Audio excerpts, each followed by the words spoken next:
تعريف المدرسة في بعض الدول العربية: المدرسة هي السجن، التلاميذ هم يأجوج ومأجوج، الاستراحة بالنسبة لهم ملهى ليلي، القسم هو المطعم، يوم توزيع النتائج هو يوم التشرد، الطاولة هي لوحة فنية من عام 1922. مقولة من غش فليس منا تعني عندهم من نقل انتقل، ومن اعتمد على نفسه جلس في قسمه. الساحة عندهم حلبة مصارعة، ساعتين في الرياضيات تعني ساعتين في الجحيم.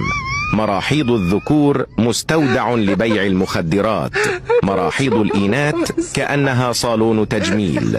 يوم الامتحان يوم تقديمه أمام النيابة العامة أو قاضي التحقيق. الغياب يعني الفرار من الجيش. حصة الإنجليزية أو الفرنسية تعني آخر يوم للاستراحة.